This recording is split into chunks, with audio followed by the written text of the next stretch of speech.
Welcome to Establish the Edge. I'm your host, Mike Leone, back with a solo pod. Appreciate everyone for tuning in. Know these have been kind of inconsistent as we've gotten deeper into this season. A little bit tougher to find material and just kind of busy with the holiday season and whatnot. So these may not be every week, maybe every third week as we finish up here in December. I've been doing a lot of recap stuff. I'll probably do another one of those in the future. For this week, though, I want to talk a bit more macro about dealing with a losing season. I'm having a tough season, and I hope this episode doesn't come off as cringy in terms of a woe is me thing or look how unlucky I got, because that's not the point. I just hope that there are people that are listening that also they might see all the screenshots out there in our Discord or wherever, people doing really well and wondering like, oh well, I'm not doing so well. So is it me? Is there something wrong with me? Or what do I do if I have an extended losing streak? And I'm going through one of those right now, and I just kind of want to talk through that a little bit. So yeah, hopefully it resonates with some people out there. Understand it won't for everyone. For context, this is my 6th NFL season with ETR. It's my 7th season playing NFL at pretty high volume stakes wise. The past 6 seasons, I've had 5 winning seasons and 1 losing season. So I've been pretty fortunate, even though GPPs are a pretty high variance game, and that's what I'm playing is pretty much 100% GPPs.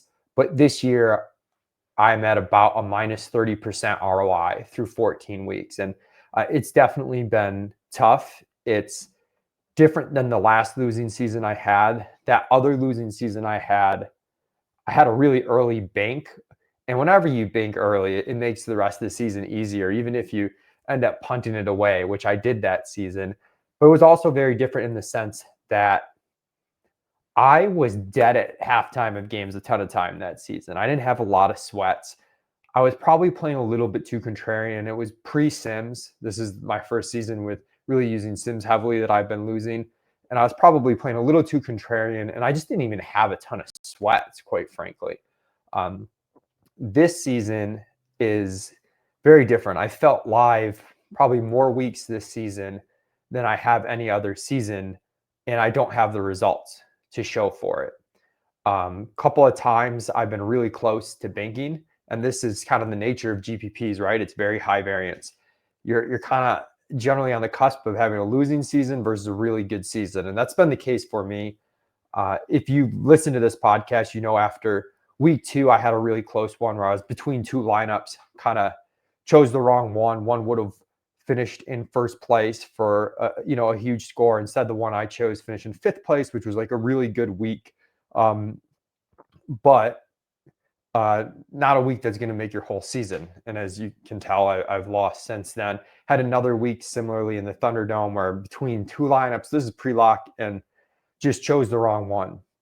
And I kind of know if I'm taking the long view on this stuff, the odds that I would choose wrong both times those situations, probably about 25%. The odds I would choose right, about 25% as well. Had I chosen right both times, I'd be having the best season I ever had. So you can kind of tell the variance of GPPs in there. Truth lies in the middle. More times than not, I'm going to make one of those decisions right, the other one wrong, and end up with a winning season, but not like an insanely good season. So also had a lot of top 5 finishes, but nothing that's won. Probably the most top 5 finishes I've had, which isn't that crazy. I play a lot of stuff in the Thunderdome, which is like 40-person field. I play a lot of 100-person field, 200-person field. So we're not talking like top 5 in the Wildcat or anything like that, but a lot of top 5 finishes without the win to show for it. And even if you're playing those smaller fields, some of them are still pretty top heavy. And even if they're flatter, there's a huge difference between getting that win and just having a decent cash. So I say all that because when you do have a bad year and you're going through a streak like this, the doubt creeps in. Like, am I any good at this? Am I playing well? And you kind of want to evaluate these things in order to make better decisions going forward. And it's tougher to measure in the small field stuff that I play. With MME, it's a little bit easier to measure because you have this bigger data set.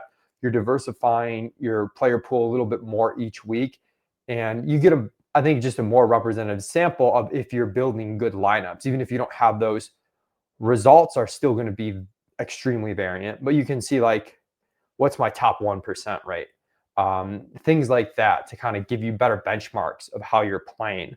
You don't really have that in small field. I think given everything I outlined about being really close to actually having a great season and having it ending up being one of my worst, as frustrating as that is, makes me feel a little bit better about that I am playing okay. And there's been a few weeks where our subscribers at ETR have done really well playing concepts that I've been on with some small tweaks, and you're kicking yourself afterwards, going like, "How did I not land on that?"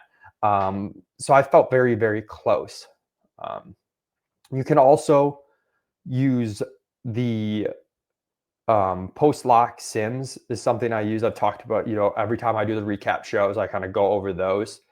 Now you got to be careful with that stuff if you're an ETR subscriber. And obviously, me working for ETR and having a very large hand in those inputs that go into those sims, of course it's going to tell me I'm playing well. Those are my inputs. If the post lock sims tell me I'm playing poorly based off my own inputs, then I've got real issues. So it's kind of just a minimum viable threshold.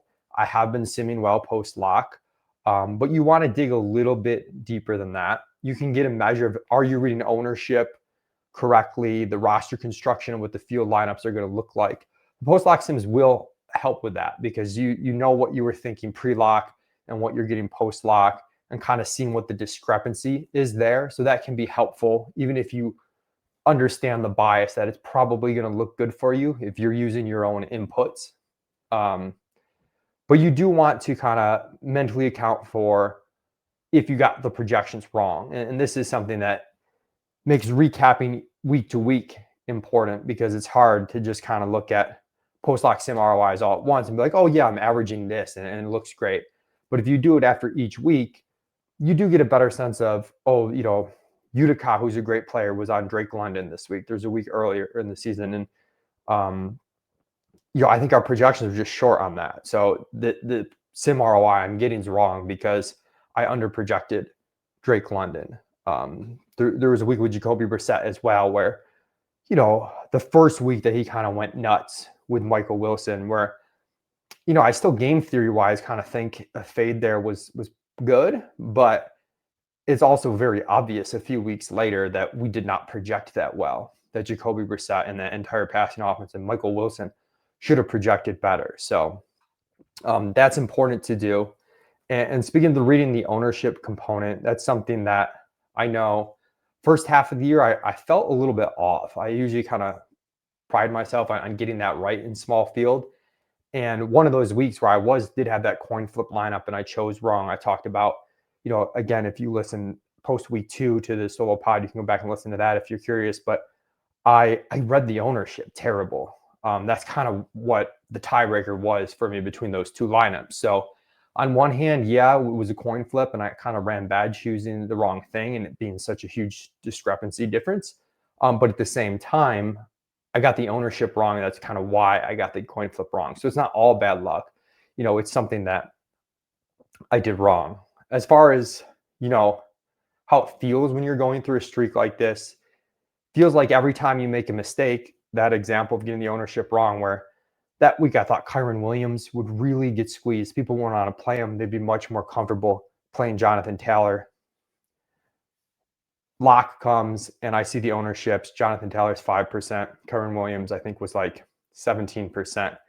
I got it completely wrong. At the same ownership, I would have played Jonathan Taylor. So to not only not get them the same, but to get Jonathan Taylor way squeezed, it was like, whew, that's a mistake. And then I paid for it. Jonathan Taylor goes nuts. Kyron Williams gets fouled to the goal line. Blake Corum. You're paying. You feel like you're paying for every mistake. You're not getting away for a misstep, or if you do something a little bit cute that is like, oh, maybe a little bit too contrarian, or you're paying for it. On the flip side, you feel like you're not getting rewarded when you do play well. A few times this year, I've been joking with Sam Brott, who we talk a lot during the games, where we've both had kind of like teams that are live, and maybe we've got a fade that's not necessarily right or wrong, on a stud player, but we've been in situations where we're like, if this player just doesn't go for 40, we're okay. And then you get Puka last week. I had a really good Kyron team as a bring back with a Jacoby double that didn't quite get there. And a big reason why is Puka goes ham. Those touchdowns go his way; they don't go Kyron's, and he scores 40. So you do feel that way. Another example was Mike Gesicki coming off IR, playing earlier in the season, coming back from injury. Felt like I had a great read on him potentially being used more in the passing game. People were kind of uncertain. People are always uncertain in the injury return game. We had Jamar Chase out. We still won Flacco was quarterback. And first drive, Gesicki 3 catches. He's running every route. He's so cheap. That off that drive alone, I know if the slate's replayed, he's going to be like 40, 50% owned. And I've got him at single digit ownership. And then he just has a ho-hum game, and it doesn't really matter. And that's sort of how it feels when you're in one of these losing streaks. You feel like the randomness is against you, picking the wrong team out of 2 options, or you play the right team, you put it in the wrong contest. So if I had put it in this contest, it would have won by putting this one, and it just did a little bit better than a min cash. So it's important, though, to also know in previous years when I haven't had losing streaks, I've been on the good side of this stuff. I know for a while I had a stretch where the best small field team I played each week was the team I put in the Thunderdome, which was the highest stakes team that I play, smallest field, easier to get rewarded if you have the right team, and just really, really ran pure in that contest. So it's good to have that sort of backdrop. As Levitan says, no excuses, play like a champion. I'm kind of outlining how it feels and kind of how being close to show how I'm evaluating my play and processing all this stuff. I don't mean it as like, oh my God, I'm so unlucky, because that's just BS. At the end of the day, you know what you're signing up for when you're playing GPPs. It's high variance. You are getting an opportunity to win many multiples of your money each week. But the cost for having that opportunity is your expected cash rate going into each week is like 25% of each lineup. And if you end up on the wrong side of that over a few weeks, or the times you have a really good lineup, it comes close but doesn't quite win, you're going to have a bad year. So you don't play if you can't handle that type of variance. So let's say you are in this losing streak, though. What do you do? I think first of all, it's important to know you are where you are. How you got there doesn't really matter. It might matter in terms of evaluating if you're playing well or not, which you may use to decide what adjustments you need to make. But ultimately, I'm down X amount of money through this point in the season. How am I going to adjust moving forward? It doesn't matter if I was close, if I wasn't close. These are the current set of circumstances that I need to work around. So I think the first thing is it's always good to have a budget in mind entering each season. For me, the budget's usually a bit more weekly, where I'm like, okay, losing this much each week. But if you run bad for multiple weeks, or not even run bad, just lose for multiple weeks like I have, you start to run to the point where I'm like, that weekly budget, if we keep losing at this rate times X more weeks, that might be more than I'm comfortable losing in a season. And that's where you kind of got to check the pride at the door. I love playing the Thunderdome. It's a huge challenge. I kind of feel like I have a little bit reputation associated with that. And it's tough for me to not play that, especially because I feel like I'm plus EV. But that's something where I have to go and say, I can't keep playing this contest each week when I'm having this bad of a season, because it is such a high stakes contest that, not only does it force me to have a lot of money out on a given week, it means that a large percentage of that money is tied up in what one roster happens to do. And that's part of what's happened this year is a lot of the rosters that have finished top 5 for me or done pretty well have been my second or third team, where, those cashes, even though they're 3x, 4x that contest, still pale in comparison to a big contest. So that's something that, I know if I start having a good season, if I bink a GPP, I can go back to it and play it. Next season, I can start fresh. I can play it. But I don't, you don't have to keep playing the same stuff. You can switch it up. It's good to switch it up. And I know if I'm going to reduce my bank load, I need to do that. So not being too prideful, and also making sure you're in the right mental headspace. I know for me, the last few weeks, as the losses pile up, you start to struggle with playing the correct way. And what I mean by that is you can't play DFS fearful. Last week was a really good example with James Cook. Our Sims kind of telling us he's a really good fade at this ownership and the type of player he is. You can make up a lot of points on a player like that, even though it's a great projection and a great matchup. But when you're losing multiple weeks, you look at it and you go, "Oh my God, can I fade James Cook, who's been one of the best running backs in fantasy and now has this elite matchup against Cincinnati at home in the snow? They're going to run a ton. There's just no way this goes bad." And when you start thinking too much like that of like what can go wrong, that's when you really need lower stakes, or you need to adjust the types of teams you're playing, the types of contests you're playing, to maybe get more teams out there so that you can play a bit more appropriately and really maximize what you think your EV is. Otherwise, there's no denying there's a psychological impact with this stuff. So it's important for that. So for me, as I mentioned, I'm going to replace the Thunderdome budget by playing more contests like the Wildcat, where I can kind of simultaneously cut how much I'm playing each week while getting more teams out there. It gives me a little bit more ability to diversify my teams. I think that'll help me like really play the correct way. This past week, I did that in the Wildcat, and I felt good. I was able to be underweight James Cook, but still have a couple James Cook teams. I was able to play kind of some plays like Harold Fannin, who I really liked, and I don't know if I would have gotten into my main small field teams. And maybe I'll mix in some FanDuel where I know it's a little bit softer, but again, just so used to doing what you do each week. But you need to switch it up. Along with, kind of switching that up and figuring out how you're going to do things differently, you can't play the what if game. There's definitely been a part of me the last couple of weeks where I'm like, oh, I probably should scale back on, X contest. And I'm going to still play the small field high stakes. It's just going to be more like the $1,500 price level instead of the Thunderdome, to kind of still give me access to those multiple things. And everybody's budget's different. So for you, it might mean something completely different. I'm just using my own example in case it's helpful. But the thing you can't think about, sorry, I got sidetracked there, is you can't be like, okay, I'm not playing X contest this week, and then have your mind go, well, what if this is the week I would have won this contest? Then you're really setting yourself up just to be disappointed. Again, that goes back to you are where you are, and you have to make the correct choice moving forward. You can't, if you're losing too much or piling up these losses, you need to scale back. You can't not do that because you're afraid, what if this is the week that I would have won?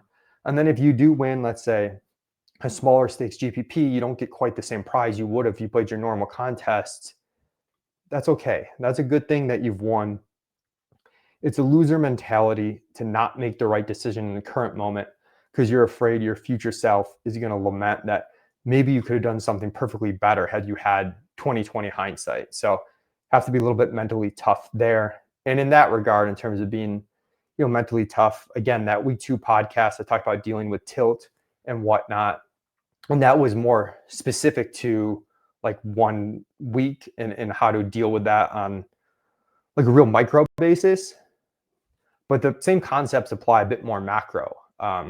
You don't want your identity to get wrapped up into this. It's supposed to be fun.